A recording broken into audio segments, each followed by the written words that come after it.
Frappuccino. That little sugary brain freeze. The Starbucks classic. The base of what counts as a Frappuccino is quite basic.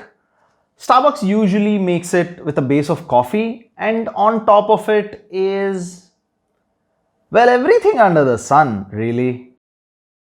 The choices are endless, from Java chip to the peppermint mocha, from the fancy caramel brulee to the tasty chocolate cookie, pistachio and chestnut and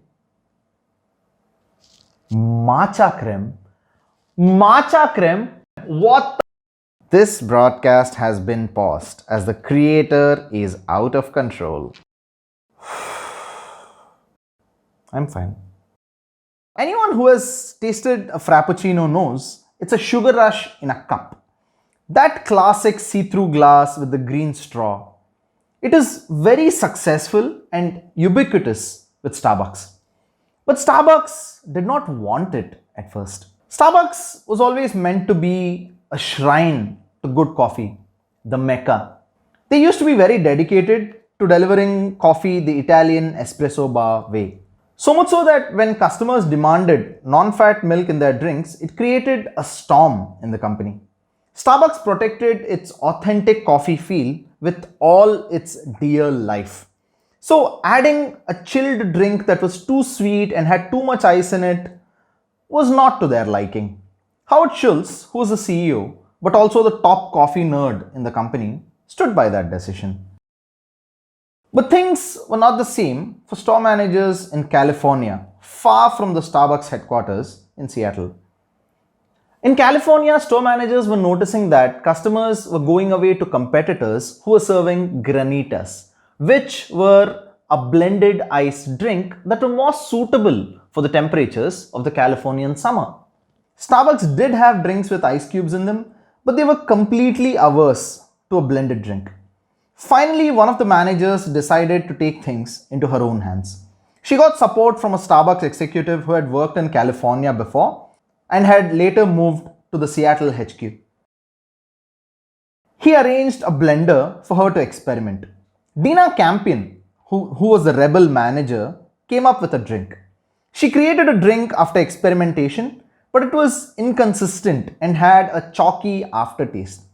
It was brought before Howard Schultz, whose doubts only seemed to be proven true by the subpar drink.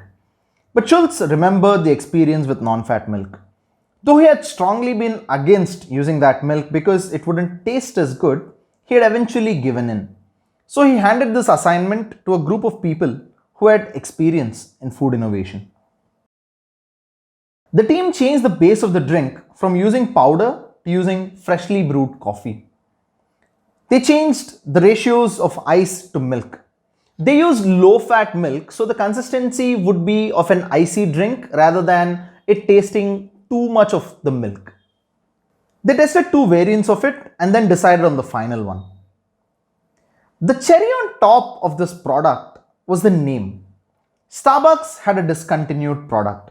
It was a product they came to own by purchasing a coffee chain called the Coffee Connection.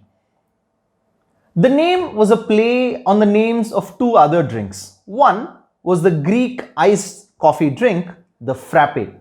The other was a cappuccino. Though that drink had been discontinued, its name would live on as the name of this now famous drink, the Frappuccino. Anyone who has seen any of the special releases of Starbucks knows how this story ends. Frappuccinos were a phenomenal hit, and now they will forever haunt us with their pumpkin spice and unicorn frappes. I'll see you next time.